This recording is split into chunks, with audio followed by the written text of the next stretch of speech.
ನೋಡಿ, ದೇಶಕ್ಕೆ ರಾಜ್ಯಕ್ಕೆ ಸಂಬಂಧಪಟ್ಟ ವಿಷಯ ಅಲ್ಲ ಅದು. ಒಂದು ಊರಿಗೆ ಸಂಬಂಧಪಟ್ಟದ್ದು, ಅದು ಕೋರ್ಟ್ ಆದೇಶ ಮಾಡಿದೆ. ಆ ಹಿನ್ನೆಲೆ ಎನ್ಕ್ವೈರಿ ನಡೀತಾ ಇದೆ. ಅದನ್ನು ಇಷ್ಟು ದೊಡ್ಡದೆಲ್ಲ ನೀವು ಪ್ರತಿ ದಿವಸ ಅದ್ರ ಬಗ್ಗೆ ಓದೆಲ್ಲ ಚರ್ಚೆ ಮಾಡೋದು ಅನಾವಶ್ಯಕ. ಅದೇನು ಎಡಪಂಥಿ ಬಲಪಂಥಿ ಇಲ್ಲವೇ ಇಲ್ಲ, ಅದು ಅಷ್ಟು ಗೊತ್ತಿಲ್ಲ. ಈಗ ಹೇಳಿಲ್ಲ ಯಾರ ಆದೇಶ ಮೇಲೆ SIT ನೇಮಿಸಿ ಅವರ ಕೇಳ್ತಾರೆ, ಕೋರ್ಟ್ ಹೇಳಿದೆ ಅಷ್ಟು.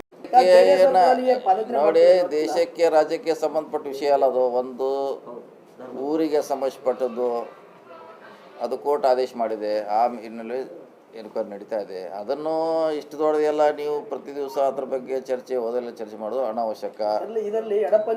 ಅದೇನು ಎಡಪಂಥಿ ಬಲಪಂಥಿ ಇಲ್ಲವೇ ಇಲ್ಲ, ಅದು ಅಷ್ಟು ಗೊತ್ತಿಲ್ಲ. ಈಗ ಹೇಳಿಲ್ಲ ಯಾರ ಆದೇಶ ಮೇಲೆ SIT ನೇಮಿಸಿ ಅವರ ಕೇಳ್ತಾರೆ, ಕೋರ್ಟ್ ಹೇಳಿದೆ ಅಷ್ಟು ನಿಮಗೆ ಗೊತ್ತಿಲ್ಲ.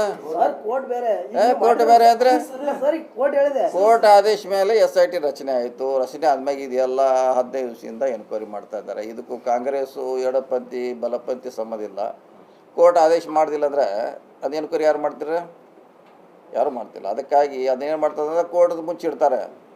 ಕಾಂಗ್ರೆಸ್ನವ್ರು ಎನ್ಕ್ವೈರಿ ಮಾಡ್ತಾರೆ, ಕಾಂಗ್ರೆಸ್ನವ್ರು ಎನ್ಕ್ವೈರಿ ಮಾಡ್ತಾ ಇಲ್ಲ.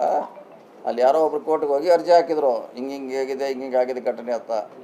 ಕೋರ್ಟ್ನವ್ರು ಏನು ಮಾಡೋದಂದ್ರೆ ಒಂದು ಸರ್ಕಾರಕ್ಕೆ ನಿರ್ದೇಶನ ಕೊಟ್ಟರು ತನಿಖೆ ಮಾಡಬೇಕಂತ. ತನಿಖೆ ಮಾಡಿ ಬಂದಾಗ ಉನ್ನತ ಮಟ್ಟದ ಮಾಡಬೇಕಂತ SIT ನೇಮಿಸ್ತೀವಿ. ಇದು ಹಿಸ್ಟ್ರಿ ಇದು. ಅದಕ್ಕೆ ನಾವು ಗೊತ್ತಾಗಬೇಕಲ್ಲ, ಯಾರು ಉದ್ದೇಶಪೂರ್ವಕ ಮಾಡಿದಾರ ಅಥವಾ ತಾನಾಗೆ ಆಗಿದೆ. ನೀವು ಹೇಳಿದ ಕರೆಕ್ಟ್ ಆಗಬೇಕು, ಆದರೆ ಏನು ತಪ್ಪೇನಿಲ್ಲ. ಆದರೆ ಒಳ್ಳೇದು. ಯಾಕೆ ಗೊತ್ತಾಯ್ತು ಯಾರಿದ್ದಾರೆ ನೀವು ಹೇಳಿದ್ದು? ಎಲ್ಲ ಇಡೀ ಕರ್ನಾಟಕ ಜನತೆ ಬರೀ ಅದನ್ನೇ ನೋಡ್ಕೊತ ಕೂತಾರೆ, ಬೇರೆ ಎಲ್ಲ ಕೆಲಸ ಬಿಟ್ಟು. ಒಂದ್ಸರಿ ಮುಕ್ತಿ ಆಗ್ಬೇಕಾದ್ರೆ NIA ಆಗಬೇಕು, ಇನ್ನೂ ಅದಕ್ಕಿಂತ ಮೇಲೆ ಯಾರಿದ್ರೆ ಅದು ಆಗಬೇಕು, ಅದಕ್ಕೇನು ತೊಂದರೆ ಇಲ್ಲ. ಸರ್, ಜಿಲ್ಲೆಯಲ್ಲಿ